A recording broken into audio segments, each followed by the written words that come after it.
Great. So let's go into parasites. So Sherry on YouTube wants to know of a protocol to get rid of parasites. And, it's interesting because we do a lot of stool testing and parasites are pretty hard to detect. So sometimes they can evade stool testing, but we can get some great information on intestinal health and other things to help support the body getting rid of parasites. But often I do see parasites come up on the stool testing, and they're much more common than you think. You don't have to travel to another country to get parasites. You can get them right here. I think there was one study that said like 85% of the population has parasites. So really something that we should all be aware of. I think doing a parasite cleanse maybe once a quarter or something like that, depending on the person, can be a great strategy. But so she wants to know specifically about a cleanse. And we have some great articles. One is on a full moon protocol because parasites are more active during the full moon. So we use a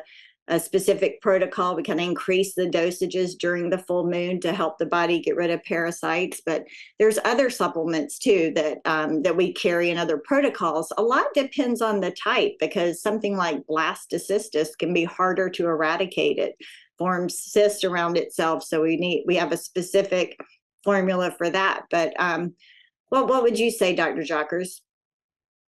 Yeah, for sure. I mean, really all of us have parasites, and it's just a matter of, are they growing out of balance? Really, our humans have adapted and evolved with being in the presence of these parasites all the time. And so it's not like we ever fully eliminate them, but we should be able to keep them under check. And some of them can be more pathogenic than others. And we want to keep them in balance with the totality of our microbiome.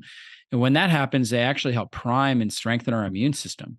But for many people, because of toxicity, because of bad lifestyle habits, because perhaps they drank really bad water in another country, or just bad hygiene, things like that, they may develop an overgrowth of parasites and create a lot of imbalance there. And then we need to trim those down, as part of kind of improving the overall microbiome. And so for sure, doing some sort of a protocol around the full moon tends to be the most effective strategy, because parasites, so basically we have a key neurotransmitter, serotonin. We actually produce more of it in the gut than we have in the brain. But serotonin, we're naturally producing on a regular basis. And then we convert serotonin also into melatonin, and that's our natural sleep hormone. When around the full moon, we have kind of this natural light in the sky, right? So normally at night, especially like during a new moon, it's fully black, right? If you're out in the woods somewhere. When you have a full moon, that's a natural form of light that's now, in the sky at night, of course. And so that light exposure blocks some of the melatonin production, and we end up with elevated serotonin because we're not converting it into melatonin. And the parasites themselves, serotonin really activates them. And they're also nocturnal. So they tend to prefer activity in the evenings when we're resting or sleeping. And so they become more active, and their reproductive cycles become more active around that full moon period of time, as the moon's getting kind of larger in the sky. So let's say like a week before, week after or so, that's kind of be the 2-week period of time during the month where they're going to be more active. So during that period of time, it's really good to hit them with, some higher doses of antiparasitic herbs. And there's a lot of different compounds that work really well. One that we often use is something called Mimosa pudica, which is kind of a really sticky type of herb. And so it's very, very sticky. It gets in there, it can kind of grab, especially some of the bigger, larger parasites, some of the really small amoebas. It does have compounds in it that, if they eat, can be antiparasitic. But we also like to hit it with, a number of other herbs. Clove is very antiparasitic. Neem can be really, really helpful. Let's see, there's one called Vidanya that can be really, really powerful as well. And there's other ones. Black walnut is pretty well studied for being antiparasitic. Wormwood, sweet wormwood, can be really helpful. Berberine is another compound that can be helpful. So there's different protocols. I mean, we have a protocol called our full moon protocol that utilizes some of these herbs in different formulations.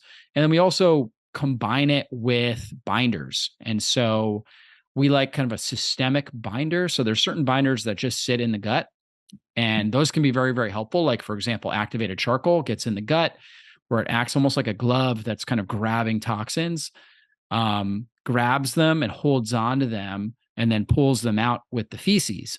And that can be really, really, really powerful. However, with parasites or any sort of microbial killing, it's advantageous to have a binder that not only binds in the gut, but can also get out into the bloodstream and help bind any sort of endotoxins that are released. And as parasites are dying, they're going to release different endotoxins that can drive up inflammation in different regions of the body. So we use one called bioactive carbon biotox that is really good for binding endotoxins from microbes, binding, for example, aldehydes that are released from a lot of these different microbes, as well as lipopolysaccharides and different things like that that drive up inflammation. So we'll use that in conjunction with the herbs so we don't get any sort of like Herxheimer reaction or cleansing type of unwanted symptoms associated with cleansing, which many people are familiar with.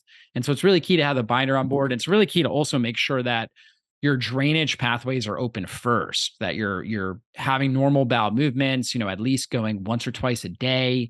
You're urinating frequently, you're hydrating your body well. We typically want to open up lymphatics as much as possible. And there's herbs that can do that. There's also just natural lifestyle things that you can do to help improve lymphatic function. But we want to make sure the systems of the body, the drainage systems, are all opened up as we start to go after these parasites and start to remove them from the system. Yeah, awesome. And, I do encourage people to do a stool test. I mean, even if parasites don't show up or they are, commensal with our bodies, learning more about intestinal health and imbalances in your bacteria and addressing those things can really help to balance everything. So it's all about balance. It's because, like you said, we live with these things. We have good bacteria, we have some bad bacteria. It's the imbalances that create issues. So we want to avoid overgrowth of the more harmful things. So stool testing is great. I'm sure people have figured out by now, a big fan of testing. So like to do that. See if there was anything else I wanted to talk about with that. Making sure you're having good bowel movements too. I mean, you talked some about, using the binder so that you do you bind to the parasites or the pathogens and they are released through the stool. But I have so many clients with constipation, and that's really a bad sign. And if you're constipated, you're not releasing these things that we're binding to. So if you are on a protocol like the full moon protocol, make sure you're having really good bowel movements every day. That's really critical. And there's articles on different things you can do to help with that, but making sure you're drinking plenty of water. Coffee can stimulate the bowels. The lemon water in the morning is great for that.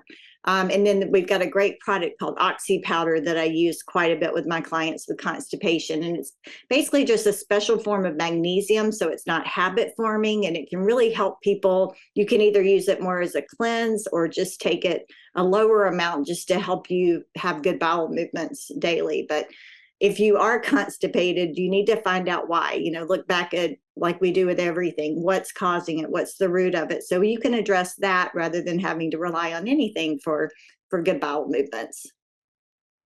Yeah, that's that's great advice. And yeah, for more information, just look up full moon or parasites on drjockers.com. We've got a lot of great articles and content on that can help you learn more.